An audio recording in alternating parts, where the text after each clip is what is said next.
thank you so much for joining us for today's conversation. My name is Chipo Hamukoma, and I'm the research manager with Harambee Youth Employment Accelerator. And for today, I'll be your moderator for this Futurecasting session.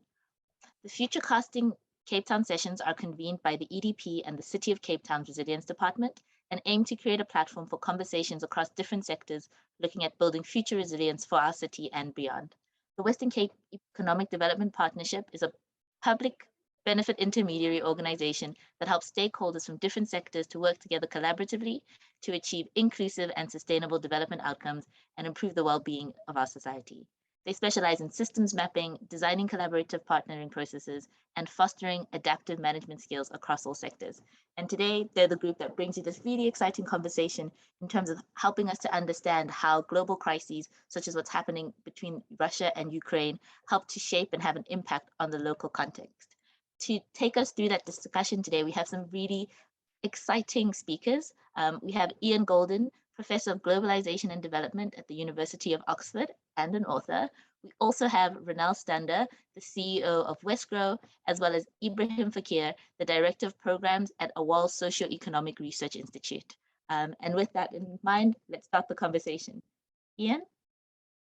I'm a professor at Oxford. I'm a South African and from Cape Town, so I'm very keen to connect with Cape Town and to do whatever I can to help it grow its resilience. And I've been watching the impact of the pandemic, now the war in Ukraine, having devastating consequences on people around the world, the ripple effect, what I call the butterfly defect of globalization, and look forward to discussing what Cape Town can do about it with you.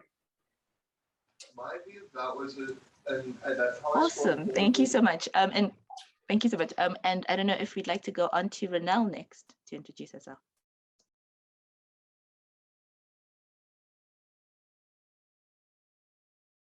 Hi, so I'm Ronel Stander, and I'm the CEO of Westgrow.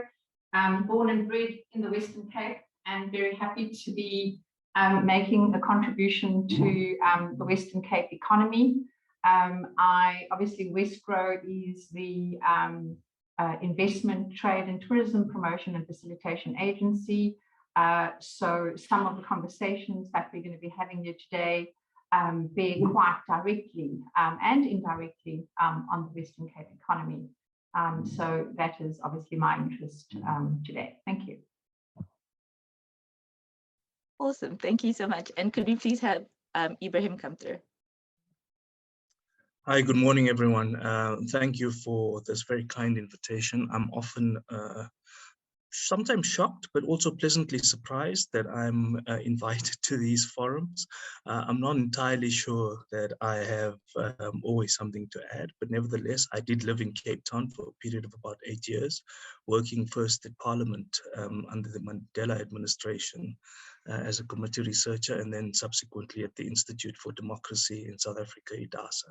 So I obviously love the city very much, but I'm currently based in Johannesburg.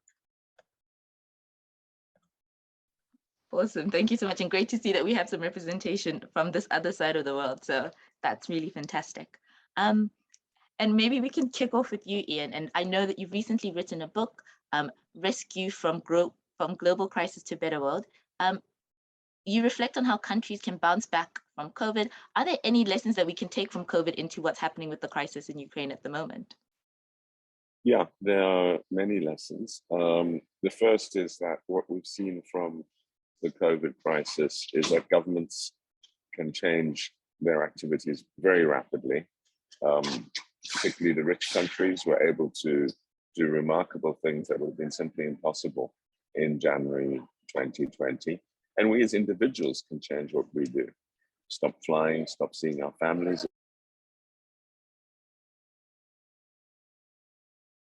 Apologies, Ian, Sorry, you ended up on mute. Okay. Yeah, we've also seen extraordinary advances in science, in this sort of thing, in digital connectivity, and all manner of leapfrogging, which allows us to do things very differently. The Ukraine crisis has accelerated the need for this because what we've seen is particularly what people around the world rely on, food, energy, escalating in price. And this has a devastating increase in inequality impact. The pandemic pushed about 140 million people into dire poverty. People lost jobs, not least in South Africa, but around the world. And the COVID crisis has now been compounded by the Ukraine crisis. And poor people, of course, spend a much higher share of their income on food than rich people. So it's vastly exacerbating inequality. It's also leading to all sorts of supply shocks, etc. The lesson, I think, is that governments must and should act at all levels, national government and local government, provincial government. And we've just seen in the UK, for example, a windfall tax on energy companies who've done incredibly well. The tech companies have done incredibly well. Zoom, who's benefiting from us using it today. But taxes which basically redistribute income from those that have done incredibly well, not really because of what they've done, but because of global circumstances, to those that need it. So big question in South Africa is basic income and how that gets increased to account for the cost of living crisis and the rapid rise in unemployment.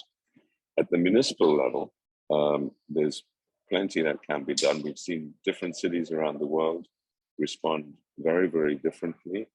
And it partly depends on how prepared they were before the crisis to meet this need. So there's a number of takeaways. What capacity does the place have? And does it have spare capacity? So much of the recent decades have been cutting back on all spare capacity, making things lean and mean, saving money on whether it's on stockpiles of medicines or masks, or whether it's on people and skills. And one of the lessons, of course, is that we really need some ability to reassign people into different roles. The second key takeaway is regarding communications. That we really need to be very transparent with people. We need to give them an understanding of what's going on. And cities that have done good strategies on communications have been incredibly effective compared to those that haven't. And the third is the need for community-based organizations. Cities around the world, from Paris to Medellin in Colombia, we've got strong community-based organizations, have been more effective. And the reason is that at times like this, you really need to rely on the communities. You need communities both to support people, to signal, to communicate with the municipalities, and to be able to fulfill some roles that government can't always fulfill. And that, of course, also is not only about civil society communities, but also business groups and things. And in South Africa, this has been remarkable. We're seeing Business for South Africa do really a terrific job, and many of the jobs that government couldn't do. And now we see a new attempt at that with Solidarity. But that becomes incredibly important. Of course, governments can't give up their role, but having this complementarity really does differentiate them. And the final takeaway, I think, from Ukraine, which South Africans know well, because they've lived through this, is that people that want to be free and democratic are irrepressible. The Russians thought they would walk over Ukraine, and the sacrifice, not least in terms of people's lives and in all other ways, has been, I think, heroic and surprising to many. But it really underscores what I think South Africans know, which is that there's no giving up on fighting for the freedoms that were enshrined in the Constitution and the transformation of 1994. Thank you so much. And I think that's such a key note to end on, in terms of like the collaboration that's required as a society, and that view and that focus to what's important, and that ability to focus on what's important. Ebrahim, I mean, I know, so for many people and many citizens across South Africa, especially in Cape Town, like global geopolitics can feel really, really far away. How would you describe the impact of what's happening on the global stage to residents in Cape Town who might not be as informed or as connected to what's happening on the global stage? Well, I think I'm not certain that they wouldn't be aware, to be perfectly honest, because if you ride a taxi, get into a car, buy bread, or any other basic commodity of life, you will find that the prices have simply skyrocketed. And so, you know, they might not know the causal effects of what might have happened there, but in the Ukraine, which is far off. But what is clear is that a far-off conflict has very local consequences. And that has been in sort of three different areas. The first is, I think, in price and supply.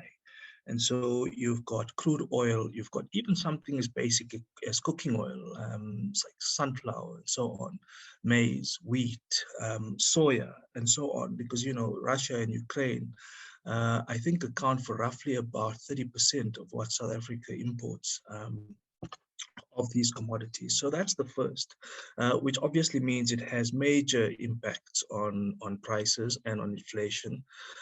We know that previously the Reserve Bank used to, when there's inflationary pressures, cut interest rates or at least keep it pretty standard.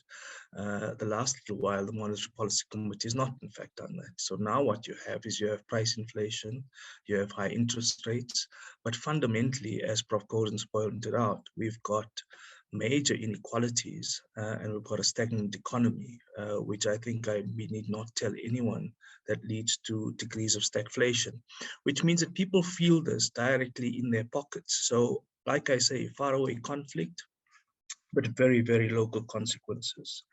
I mean, people would say, oh no, look, everyone else has kind of done some quantitative easing. I mean, unfortunately, that option is not available to us unless you have a major productivity, asset and diversification base.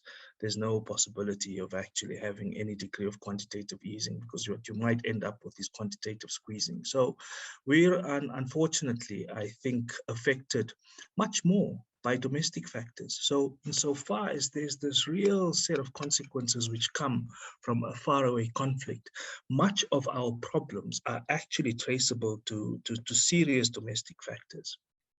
And I think a city like Cape Town has not been spared this, nor the Western Cape as a province, right?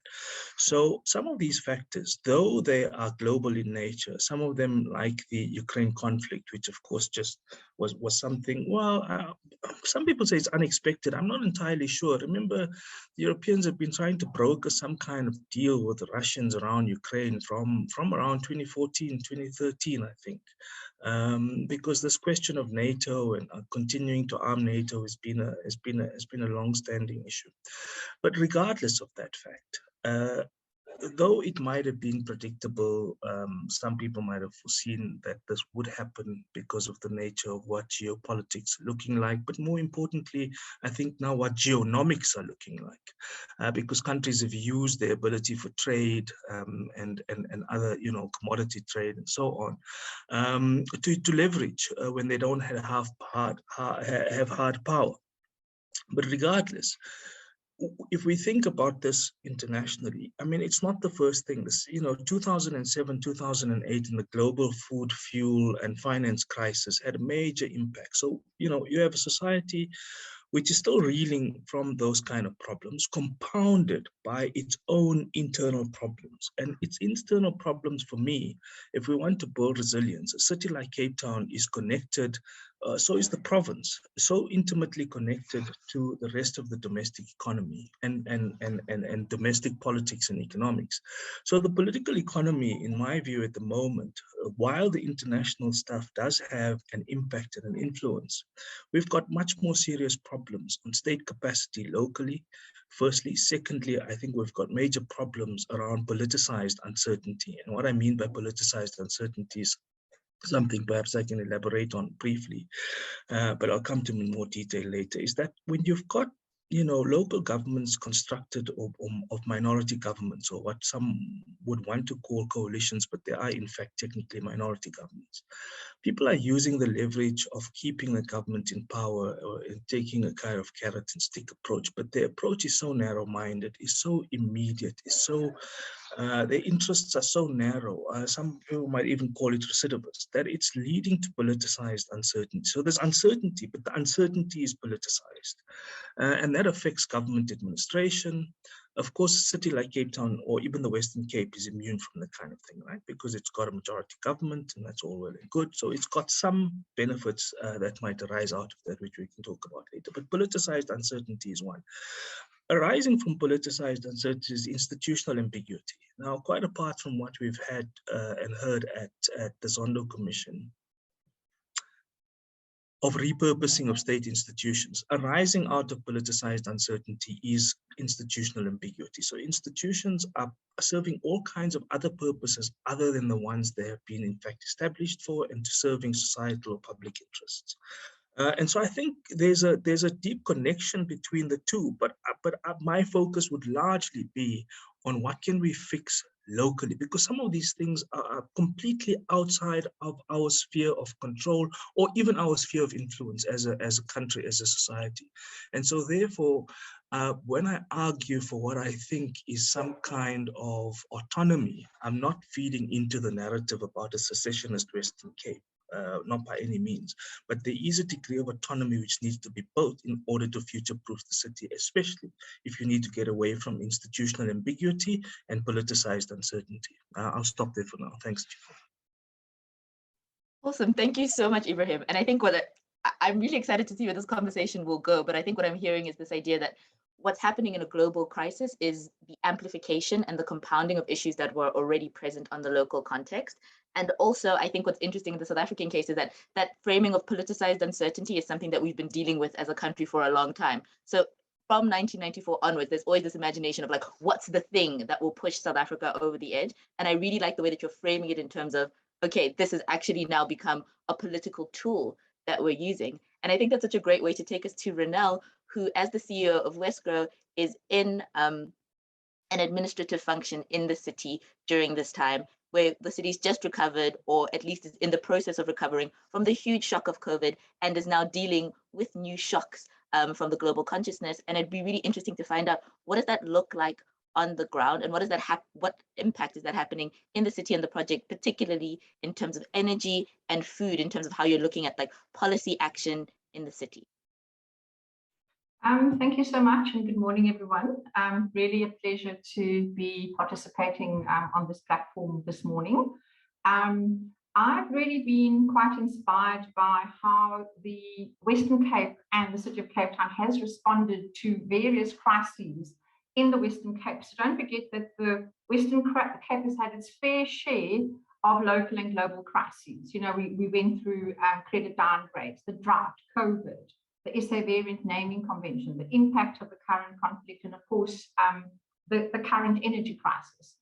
And I think that I want to use the old saying that goes, the same boiling water that softens the potato hardens the egg.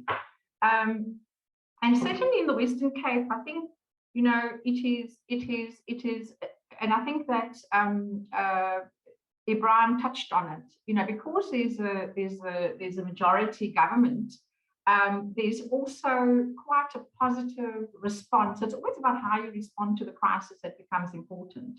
And I do think that the approach has always been about what can be done, what is the opportunity, and it's obviously not that the bureaucracy here is tone deaf. It's just that it's optimistic, notwithstanding the prevailing challenges. So I certainly want to comment on the fact that some of these exogenous shocks, time and time again, have spotlighted one notable point, and that is that crisis is a great catalyst for innovation.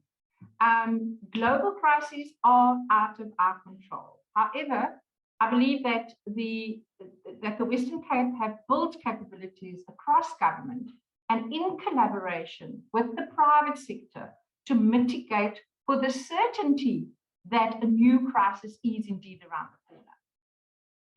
And I think that's quite an important, an important point to make. And I want to amplify this a little bit by sharing some examples. So I'm sure that, you know, that everybody will remember the international headlines and the images of Cape Town residents walking. Sorry, I'm not sure if anyone else has lost Ronald or if that was just me. Apologies, Ronald. I seem to have missed your last statement. Could you just repeat it briefly? Am I back? Yeah. So I just wanted to, am I back? Yes, you're back. Yeah, thank you. Yeah. So I don't know if you got the part about, oh, you heard me try. I don't know if you got the part about, you know, that as a destination, we've built capabilities across government with the private sector, and that is to mitigate with the certainty that a new crisis could be around the corner. And I just want to amplify this a bit with looking at how the city responded during COVID before I switched to obviously the current crisis that we're experiencing. So I'm sure that everybody who lives in the Western Cape will remember the international headlines, images of Cape Town residents walking with empty containers to fetch water from central points. You know, it's obviously burned in our memories and our minds, and the drought certainly tested Cape Town's resilience in a way that has not been tested for decades. So we had to basically shift the idea that Cape Town is about to become the first city to run out of water, to Cape Town is leading the way in water resilience.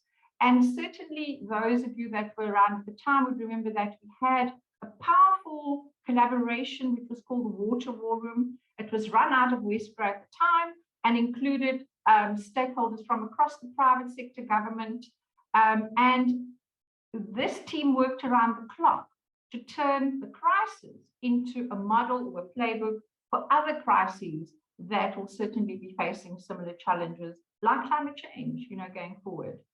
And if I just simplified it, and I think that Ian touched on it as well, it's about convening the right task team of influential stakeholders and government partners. And I think we've got to take into account that in the Western Cape, there is a majority of governments. I think it is probably considerably easier than in other parts of certainly South Africa.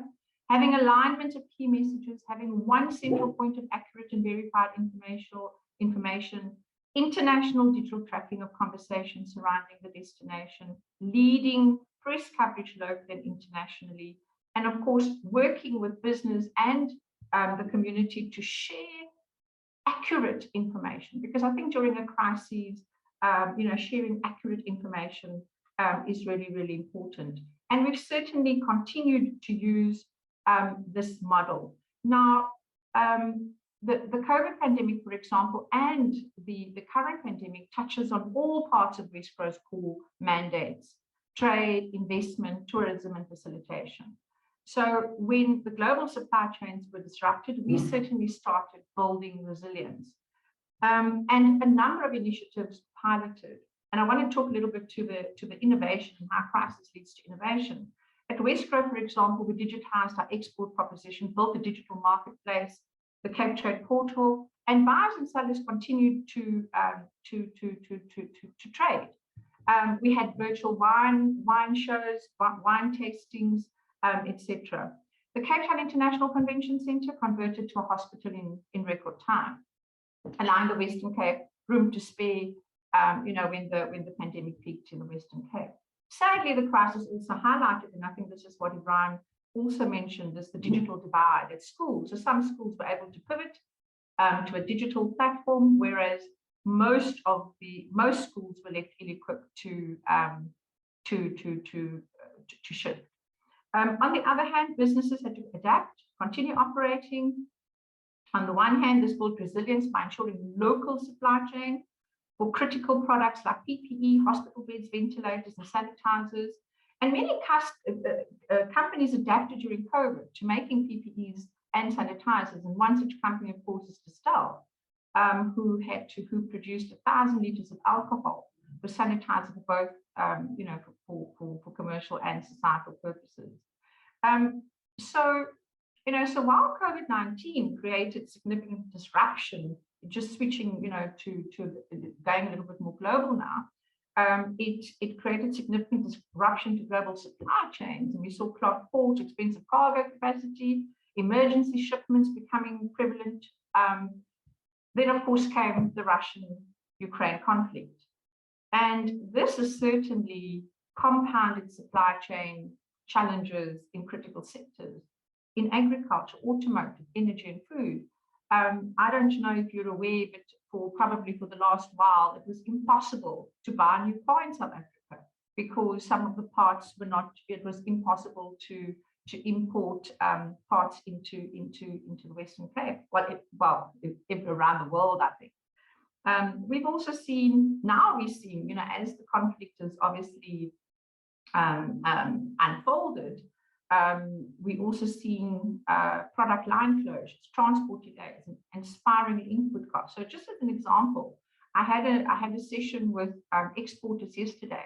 They're unable to get shipping lines to pick up goods in the Western Cape, to take it to the US and take it to Mauritius and take it to other parts of the globe, because you have the Ukraine-Russia crisis unfolding at the moment. So there are ships that are sitting on the water, unable to necessarily enter congested ports. Similarly, because of the intense Chinese lockdown, you have about 200 ships on the water around China that can't get, you know, they can't get in and out. So the challenges, I think the challenges are real. And Ebrahim commented on the fact that, you know, there's been increases in, so because of Western Cape and South Africa, our economy is open and we have strong ties with the rest of the world. So we're not immune to these consequences. Certainly in the Western Cape, you know, not in the Western Cape, but you've seen in the country, energy prices have increased. So when the city of Johannesburg tabled their budget this week, it was 7-8% increases in energy prices. We've seen the Reserve Bank hike interest rates. We've seen petrol prices increase. All of these things impact impact all South Africans, but impacts, as Ebrahim indicated, ordinary South Africans, South Africans the most. And I think I will obviously, we will talk a little bit about trade patterns a bit later on, but I certainly think that probably the next crisis that faces us is climate change. And I do believe that cities are going to have to really get ready in order to respond to some of that. I will pause there and maybe comment on energy a little bit later on. Awesome. Thank you so much, Ronelle. And I think like you've given such a picture of like the complexity of being in local government at a time like this, because what's happened and what's interesting in terms of like the stories that you've shared is like, in as much as Cape Town and the Western Cape has faced a barrage of crises one after the other, what that's done is equipped and built on the resilience muscle of the policymakers within the city to respond to that. And I think that just that kind of sets up, you know, the challenge of what it means to be a policymaker at local government at this time, because the activities that are having an impact on your local citizens to a certain extent and to a large extent are completely out of your control when they come like big exogenous shocks like this. I don't know, then heading back to Ian, do you have in your toolkit any ideas or examples of governments across the world who have been quite good at this responsiveness, have been quite good at this resilience, and perhaps some sort of policy recommendations that local governments can look to integrate in their response to shocks like this?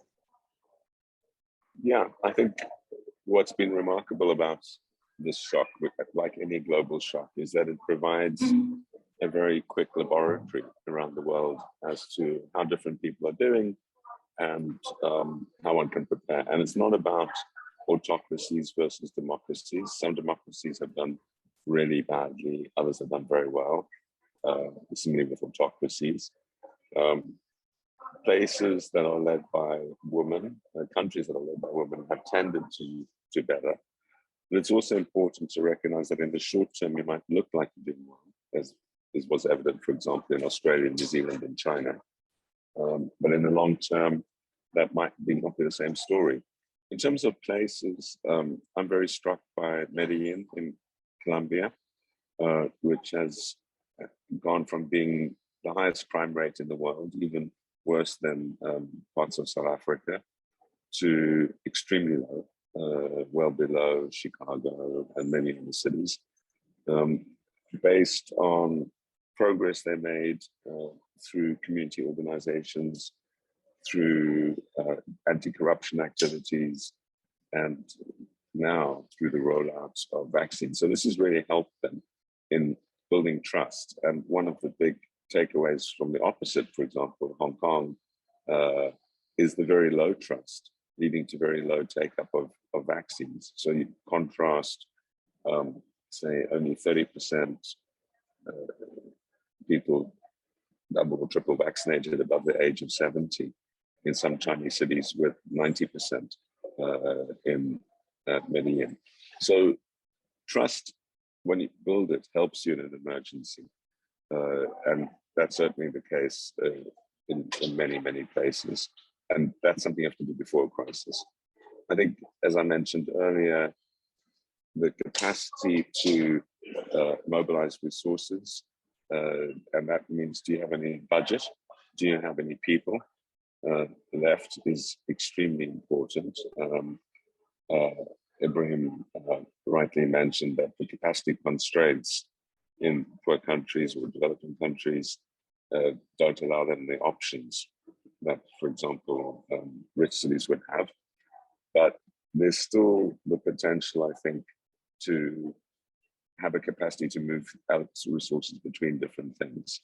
And we've seen that big time in a number of UK cities, for example, where there's been a reallocation of people dramatically from one area to another. And I know this has happened in Cape Town too. I think I go back to the point about keeping people informed. I mean, one of the most difficult things that happens is when people don't know what's next and how long things will last. Clearly, that trust, that ability to communicate openly and get to people, so not only through official media channels, but in other ways, becomes crucial. And also through trusted people in the communities, be they local religious leaders or school teachers, community leaders of different types, to ensure that the messages pick up. But of course, those people will only cooperate if they feel that they're part of a broader story. I'm very involved at the moment with Fakir, the Ukrainian city, which is under Russian bombardment as we speak, and working with them on how they're dealing in the city with the crisis they're facing, and also thinking about the future. And what's been remarkable about that is that they're very keen to talk about the future as well. How will Fakir be different after the war? How will some of the problems they faced in the past, like in the Soviet era built blocks of apartments, how will the heating work in the future? How will they be able to have better public transport systems? How will this destruction of their city lead to a better city in the future? And obviously, part of that is what international assistance will there be for that. So envisaging a better future, and this was very crucial in South Africa's transition as well, makes these sacrifices more worthwhile. But obviously that's got to be credible too. So you really, I think, need to do it. And that was very much the case in Britain during the Second World War. When Britain was being bombed in the Blitz, it was the same time it developed its master plan for London. In fact, the 1942 master plan for London is still the master plan today that applies to London. But it was done in the midst of the bombing of London, as was the creation of the welfare state, the Bretton Woods institutions, the United Nations, the Marshall Plan, etc. So using these crises to say we're not going to go back to business as usual, we're not just bouncing back or forward along the same road that's leading us over a precipice. Doing things differently becomes absolutely crucial. Thank you so much, Ian. And I think as you were speaking, like that spark of hope in terms of like trying to imagine what a better future looks like, I think was something that really captured my imagination, because especially in the times of crisis, it can be quite hard to put that energy towards the imagination of something better, but that is fundamental and essential if we're able to make it through a crisis successfully, and if we're able to harness the energy of the crisis into something that's potentially useful over time. I also found it really interesting that you raised the points that like, what came through for me was the strong sense that like the skills that local governments need to weather a crisis are the skills that they need to be governing all the time. So if the whole time your populace doesn't have trust in you, doesn't have trust in what you're doing, when it comes to a crisis, that's not going to change, and it's going to make it immeasurably more difficult for you to convince the population to make choices that are in their best interest. Yeah, precisely. Awesome. And so I think then coming back to Ebrahim, I mean, in that case and in that context, what are some of the things that the city and province can do in the Western Cape to build resilience in their local supply chains and to build up on these skills to help weather the unprecedented and the unexpected? There's a couple things I want to touch on, and they focused on the economy, on the environment, on society, and so on. And I'll come to those in a moment. But I'm going to build on two things that Prof. Goldin has spoken about. The first is trust, and I'm going to shift focus a little bit on trust in government, and I'm going to proffer the Western Cape and the city of Cape Town. Unlike the rest of local government and provincial government around the country, are enjoying slightly higher levels of trust and confidence from people in society, right? So that doesn't mean that they're off the hook and that they're very high levels of confidence and trust, no. But it's marginally better than it is perhaps in other parts of the country, which is a positive in the sense that the city and the province can do something altogether a little more radical than you could elsewhere in the country. And what I'm talking about here is kind of major redistributive policy in several different ways. Now, I think many of the more radical proposals that some of us actually spoke about previously are not, and I think currently not possible, no matter how much we would like them, are not possible because of the major trust deficit with national and other provincial governments, right? While that's not the case in the Western Cape, it means that there's opportunities to do three things. First, in the redistributionary agenda, is major issues of cross-subsidization. I take everything that Ronel was talking about and the adaptive autonomy that the province and the city kind of demonstrated, but that adaptive autonomy was for a very limited set of actors in the Western Cape, and the distributive effects weren't felt across society. So first is on this question of cross-subsidization. And I mean cross-subsidization in multiple senses. First, utilities cross-subsidization. So those who are making a bit of revenue and perhaps even profit can subsidize those which are not.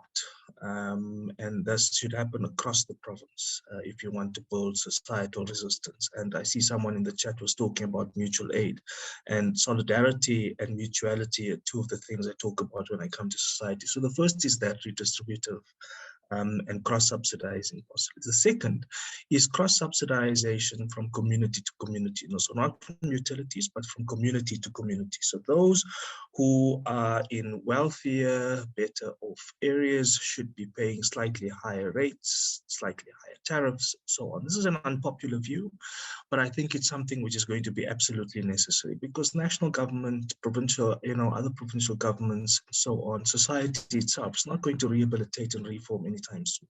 So some interim measures are absolutely vital. And I mean, I think unpopular as it might be, this might be one of those because, there is a high level of trust and confidence that the Western Cape government, the city government, is going to do what it says it would do. And so if it offers a policy of this sort, I think there will be relative confidence that the additional taxes that you might be paying are in fact having positive effects. And people who have to receive them will trust that government's actually doing what they said they would do. And those benefits haven't accrued to people in those communities at the moment. So that's the second. The third is, I think there's scope for, and this might require major sort of intergovernmental relations coordination with national government, because it means that if you want, and as Ronel pointed out, that they had difficulty with supply chains, but they managed to overcome that. What happens in future shocks when the Cape Town Harbour and port are no longer the biggest as they used to be pre-1950? And if you had problems as you did in KwaZulu-Natal a year ago, or thereabout, the disruptive effects are felt across the society. The Western Cape may have been slightly immunized from this, slightly better than the rest of us, but not completely. But in any event, the rest of the country who may have to diversify its supply chains, its logistics hubs, and so on, may have to depend on the Western Cape to start expanding its major port and harbor infrastructure to enable greater amounts of traffic, but that's going to require major amounts of investment.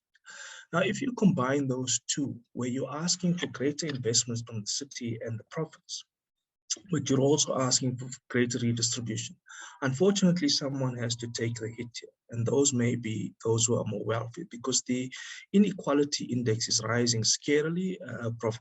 Goldin's pointed this out repeatedly, and unfortunately in South Africa and in the city of Cape Town, I think the effects are much more marked than they are elsewhere, despite what some political leaders might say, that living in a Western Cape township, you're slightly better off than you are in a township elsewhere. That kind of hierarchy or comparative relative deprivation stuff, I think, is just complete nonsense. So let's forget that. The reality is that the inequality index is extremely high, and there does in fact need to be a major redistributive impetus in the Western Cape.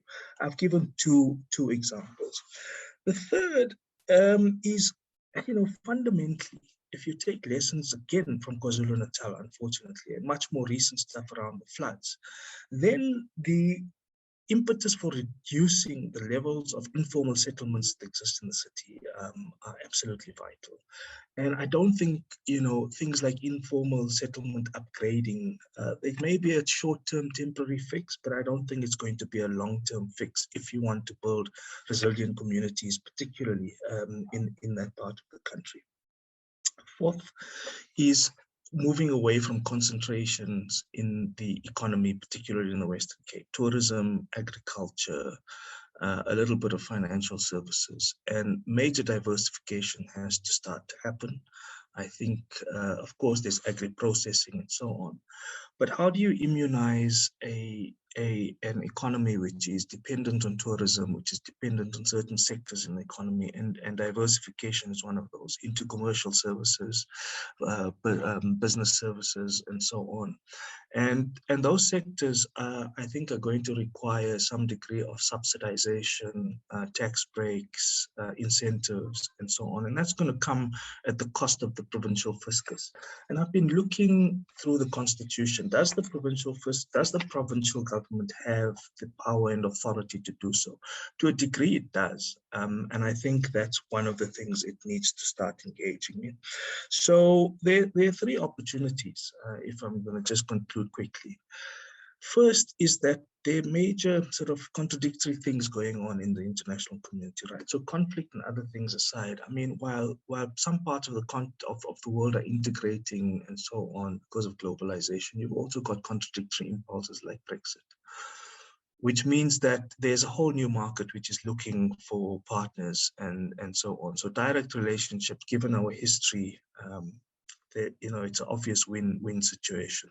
It might be bad for some parts of the country, but it will be good for the Western Cape. The second is that the conflict has its own spin-off effects. Some countries in the EU are now wanting to up their military spending from whatever small percentage of GDP to something much higher.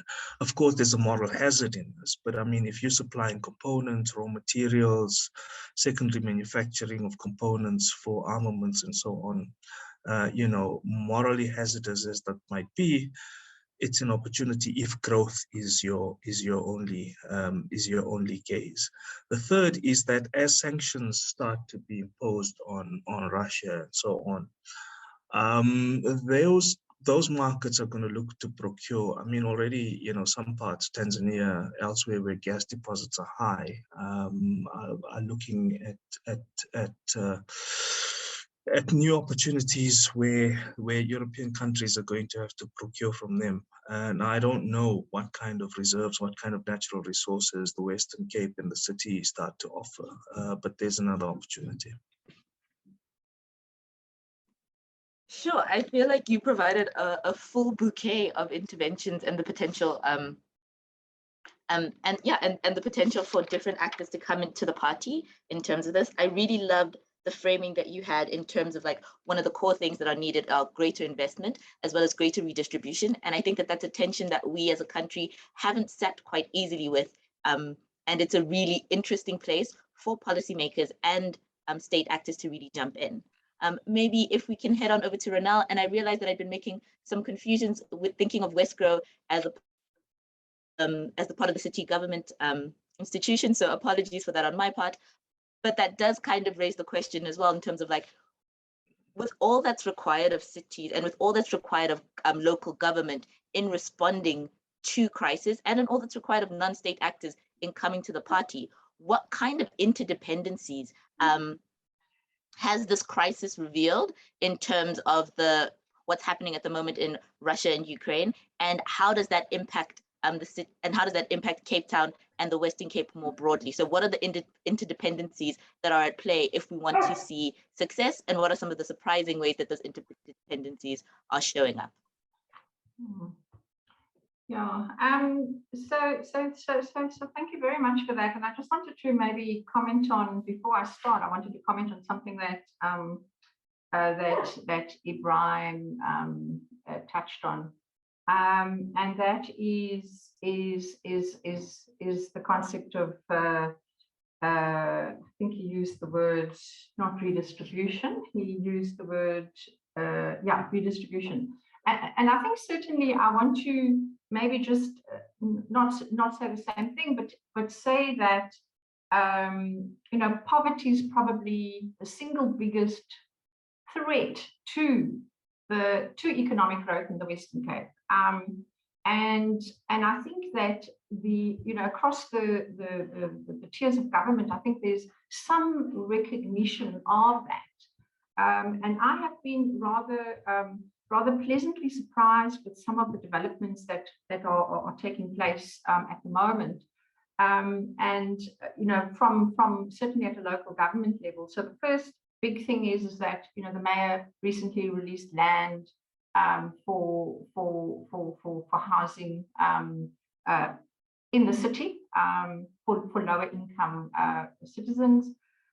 There's also a whole lot of conversations, because I'm a firm believer that unless you get the public transport system working, you really are prejudicing ordinary citizens. And in the Western Cape, our rail system is basically not functional. And there's quite a lot of work going on to try and restore some of that commuter rail systems in the Western Cape. We've also seen the city take very proactive steps to increase access to renewable energy supply. So a lot of initiatives happening.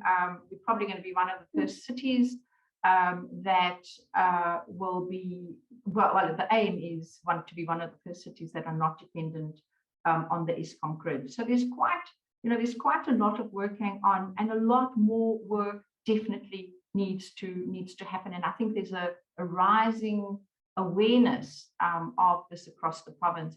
I've also seen the provincial budget, for example, where the shift has been very dramatically towards education and also infrastructure investment. So that has been really, really quite important, particularly if one considers that to have breakout growth in the Western Cape economy, we are going to need to deal with some of the inhibitors like access to electricity, Wi-Fi, the port. So there's a lot of investment that has to go into infrastructure in order to enable and facilitate economic growth. I wanted to comment on the economy, because I think that rather than being an economy that is built on tourism, the Western Cape economy is actually an economy built primarily on services. And we are seeing that 70% of jobs are actually coming from the services sector. And with most of the investment from abroad actually going into the services sector. So we do anticipate that one of the very important things to continue to be resilient as an economy. Obviously, I like to use the metaphor of, when the tide rises, all the other ships rise as well. So it's I suppose that sort of philosophy of let's grow the pie, bigger. I'm very excited to see that, at the moment, as a Western Cape economy, there's a lot of leveraging of digitization and tech. So, and of course, sustainability. We've seen over the last 10 years that the biggest investment into the Western Cape has actually been in renewable energy.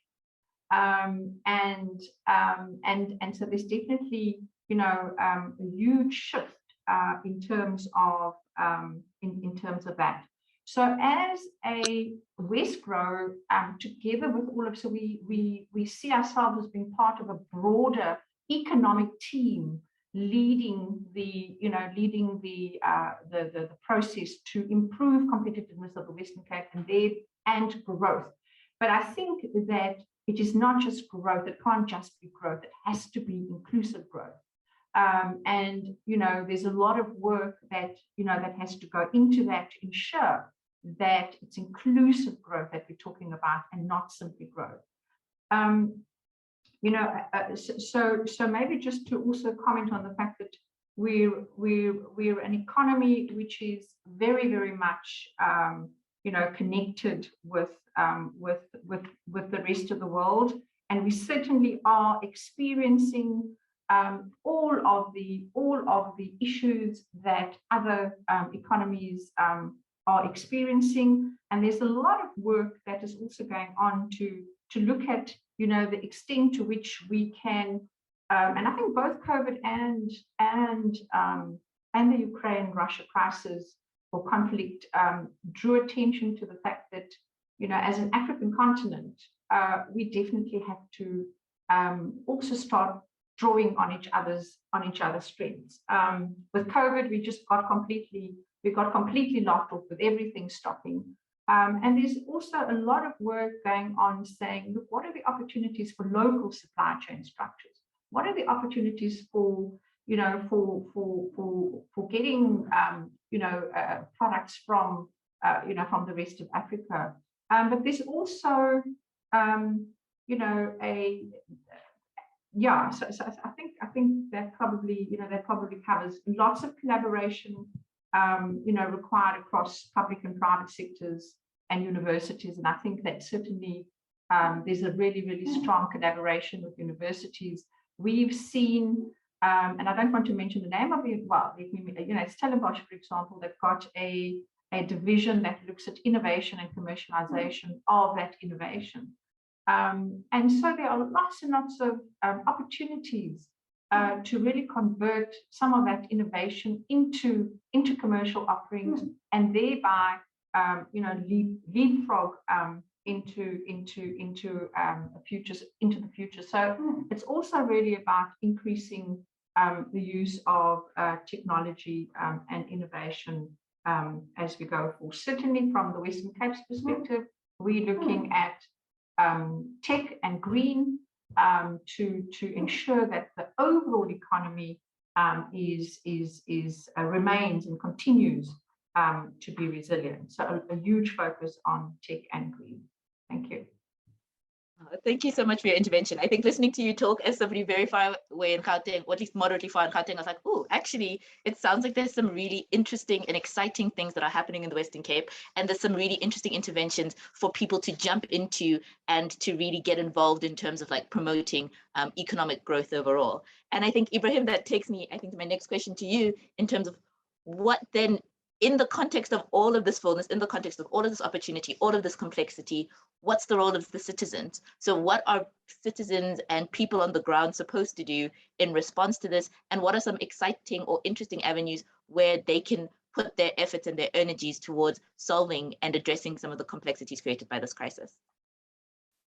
So I think Prof. Goldin's already touched on the question of networks, of organizing in society. So it might sound like I'm becoming a major proponent of organization in civil society or alternative models and modes of service delivery, and that's not what I'm arguing. but there may be a degree to which that might need to happen. And as there's been greater government breakdown, there's been greater reliance on own organized networks for resilience, or at least immediate welfare or aid interventions and so on. So, you know, citizen organization is absolutely vital and fundamental. Sadly, tragically, given where South Africa is, and given our inheritance of identity politics, and I think increasing crudification of identity politics, what has happened is that the networks of solidarity have been stronger within communities rather than across communities. So some of the sort of soft types of community development across races, across classes, across different identity demographics are going to be required. Now, I mean, this is not a hard economic output. It's not going to contribute massively to growth, but it will in the long term do so, in my view, especially if you build some. So some of these kind of soft bridge building activities are absolutely vital. And if you're going to build that kind of mutuality and solidarity across particular identity groups. Now, we've seen in KZN that it is possible. The groups who do so through organized civil society do through charitable and other kind of networks, but those are immediate ameliorative effects. I don't think they have major and significant longer term development potential. And I mean, for a city like the Western Cape, some people might invoke this old idea that used to be invoked by Samir Amin, which is now becoming more and more in vogue in development economics and debates around delinking. And some people even tie that to degrowth and say, look, compared to the rest of the country, the consumptive effects of what's going on in the Western Cape, which is a relatively better off and higher off province, may need to engage, like we expect parts of the northern world to engage in degrowth, to also reduce their consumption, and that consumption reduction might have effects for how we can redistribute elsewhere in the economy. I mean, it's an unpopular argument, but in some areas it might be worth considering. And I mean, I know that Ronel's talking about how there is an attempt to go towards green, but look at the last sort of investment I recall in kind of waste to energy transformation, I think was in 2017. Something may have happened subsequently, I don't know. Of course, these things take time. But the question I'm raising is what's happening at the base of society? Are people taking the risks and applying themselves to do things out of the ordinary from what they used to? Unfortunately, if you fall on the wrong side of the inequality divide, the expectation is still that government does so. So no matter how well organized communities end up being, and whatever they might do in terms of solidarity and community action networks and so on, there's still at some point a reliance on the government to be able to do certain things. So one of the markers then of more resilient cities is the degree to which you decrease the distance between people and the places where they access services and infrastructure and so on. And here, lots of government coordination, I think, is necessary. But, you know, given the politicized uncertainty that's going on around the country, as I say, the Western Cape Town is spared from this. But there's some areas in which they're unable to control public service and frontline service, particularly at the national level, but at least at the provincial level, where it means there's better healthcare, better coordination in education. There can be serious and better coordination between local representatives, provincial representatives, in ensuring that there's better oversight on the local frontline services in health, in education, in welfare, which will then help to build society. The last area I want to focus on in terms of diversification, which matters for society, is investing in art, culture, and the cultural industries in general. which there hasn't been much of a focus. And I think the Western Cape provides, you know, a lot of that. And then lastly, interface between society, community, and government is in the area of law enforcement, social crime prevention in general. I mean, the Western Cape, city of Cape Town, the gangsterism, the murder rates, of course, they're not felt everywhere. But I mean, you know, the statistics are telling in that what happens in levels of extreme violence, or particularly amongst those on the wrong side of the inequality divide, is that it has major debilitating impacts on not just livelihoods, but life chances in general. And I know there have been interventions in safety and security, but maybe not enough. And maybe, you know, investment in private security is well and good at one level if you can afford it, but you cannot. And so the expansion of city-level policing with maybe slightly stronger powers, this again requires some negotiation with the national government and so on. But if you're talking about cohesive or at least seriously settled communities, which are not at the mercy of major risk and upheaval, then the focus on law enforcement and crime prevention is vital. Thank you so much for that. And I feel like that's really such a comprehensive perspective in terms of understanding what it means for people to come in and for communities, and like that intersection between the individual and the community in terms of what it is that we're ultimately trying to achieve of, you know, yeah. So that's a really, really helpful intervention. Before I ask Ronald the next question, I'd just like to let people know that we will be opening up the chat box for questions from the audience. So if you have any burning questions that you'd like to ask the panelists, please be sure to put your questions in the communications box. I can't remember the word for what that is, but yeah, please be sure to put your questions there.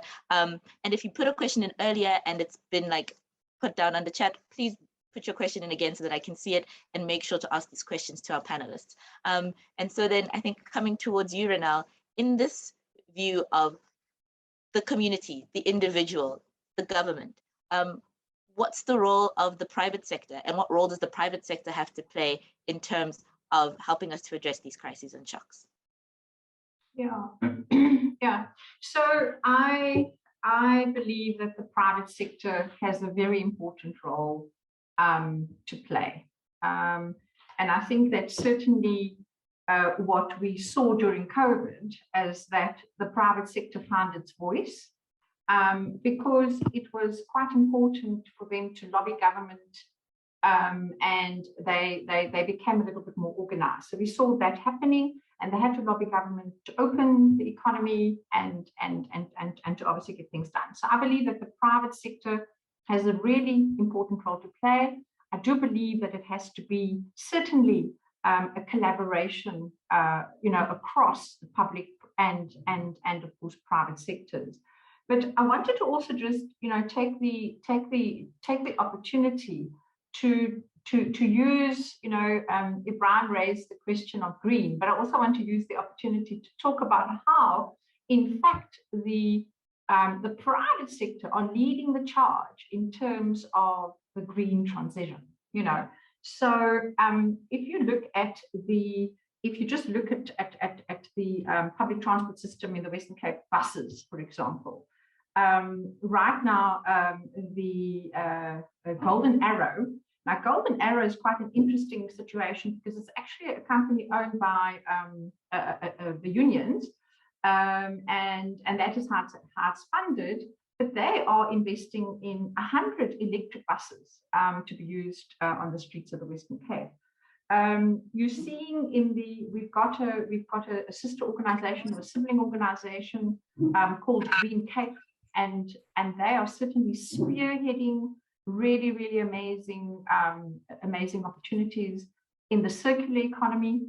And if you look at the circular economy for the purposes of this call, is actually waste management. Okay, and we have made huge strides in terms of separating the different waste streams.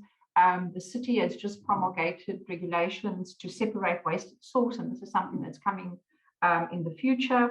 And we are seeing a lot of private sector entities taking that waste and converting it into, into other products. And I think that's also really, really quite important. In the case of water conservation, so here the city plays a role. So there are different places where the city and the private sector play a role, and I think it's very important that we understand how the public and the private sector can, alongside each other, facilitate this transition, this growth, and also towards increasing competitiveness. So, for example, in the water conservation space, the local government has allocated 5.4 billion rand, to invest in its infrastructure. So there's quite a lot of work, and similarly, communities. There's quite a lot that communities can do as well. But since you've asked about the private sector, I'll stop there. Thank you.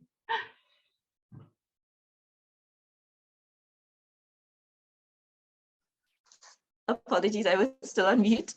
But thank you so much, Rana. I really appreciate that perspective. And I think it's good to see what the private sector is doing and where it's actually going. So from the audience, we do have one question that came through from Bobby Jacobs. And the question that came through was that shifting the narrative during a crisis is crucial. What role did collaboration and partnership play in future-proofing the Western Cape? And I'll open that question to both you, Ronal, as well as to you, Ebrahim. And please feel free to add in any additional questions that you have as well in the chat box. Yeah, maybe if I could just repeat the question. I didn't hear it entirely. I know it's about strong collaboration between public and private sectors in a crisis. Sure. It said shifting the narrative during a crisis is crucial. What role did collaboration and partnership play in future-proofing the Western Cape?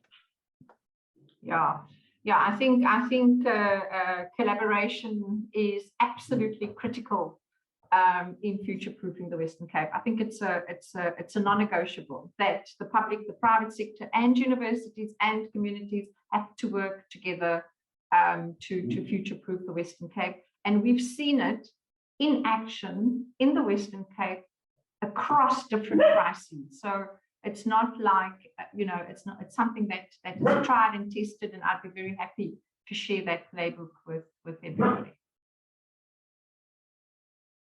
Awesome, thank you so much. I don't know, Ebrahim, if you have anything to add to that particular question? Oh, you're on mute. Sorry, I'm so sorry. We're 2 years into this and I still can't properly use this thing. I mean, it's true that the private sector and government engaged in major collaboration, coordination, and communication, and therefore that kind of 3 C's between the two was vital, right? To the extent that it assisted in dealing with the pandemic in its onset. So they were much quicker to set up the field hospitals. They were much more efficient. I don't know what the rate of uptake in use was or the rate of vaccination rollout was. But I think let's not ignore the role that local communities played in community action networks and so on. And it wasn't just on the pandemic where this happened. I mean, when Cape Town was approaching day 0, and the water crisis was reaching an extremity, a lot of what you saw was what I spoke about a little bit earlier, where self-provisioning started to occur in communities. And there we saw emergent green shoots of kind of solidarity networks across different cleavages, across different identities.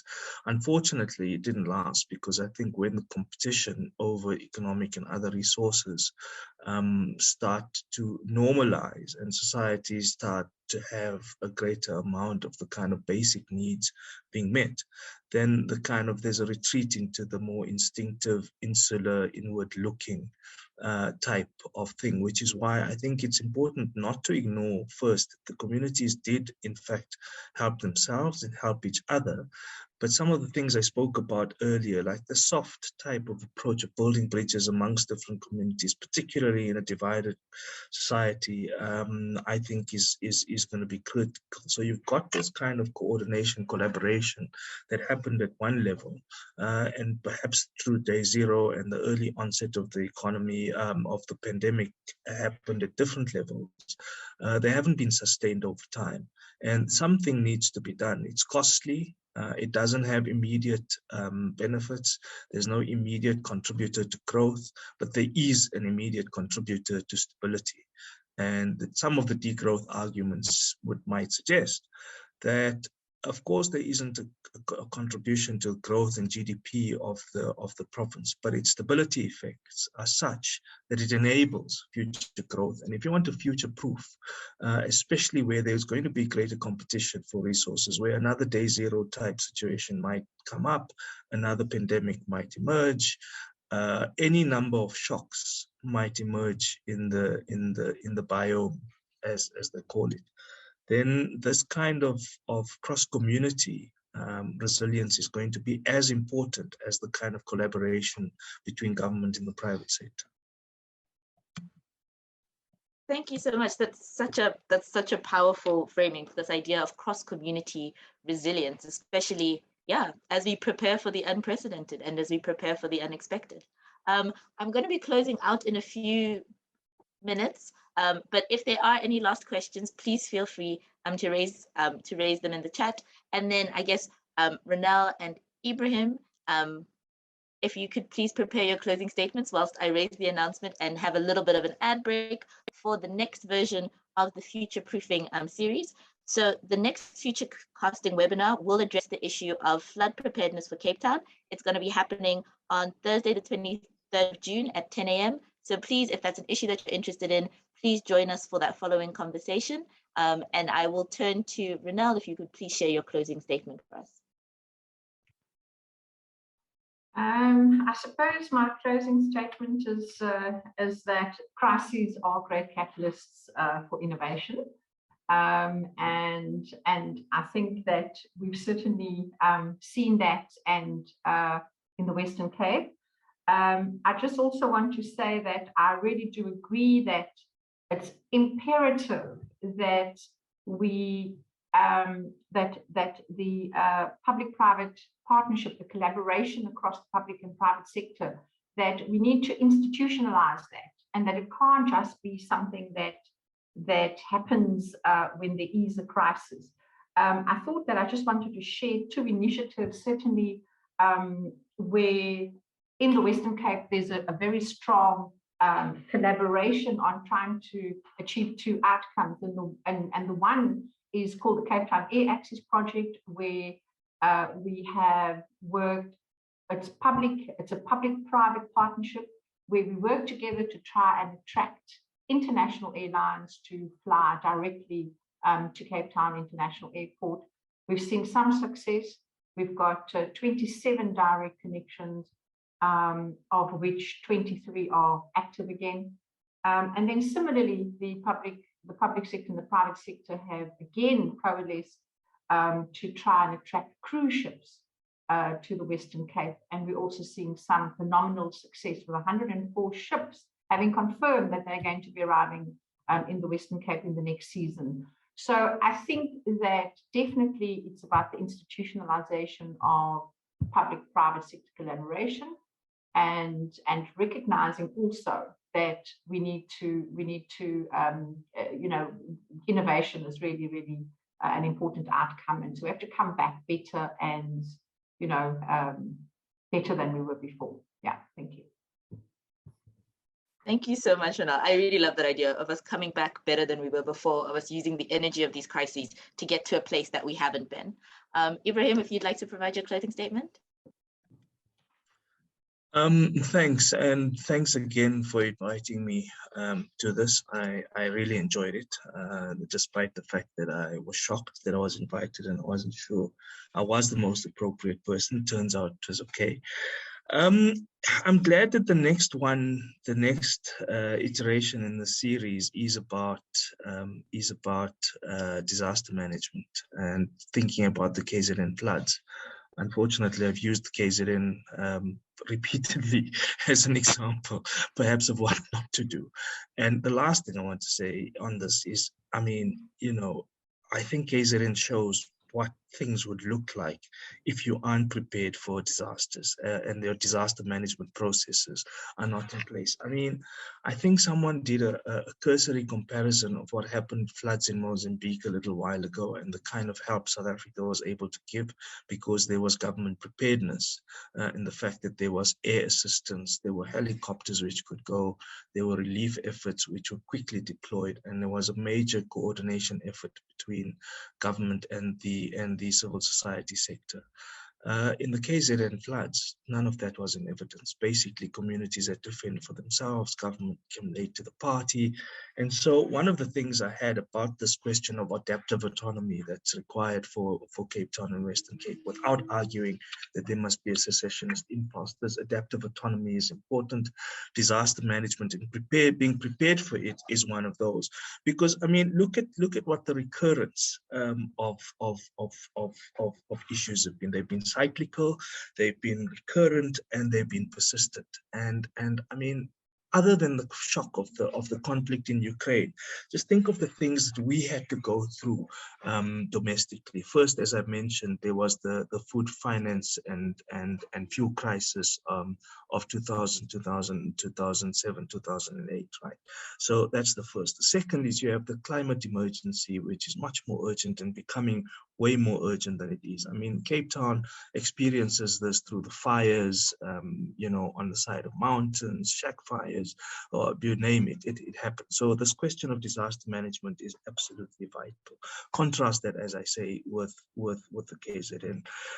The pandemic and its economic effects has really affected not just the tourism sector, but business and commercial services, though there's like nascent development in that.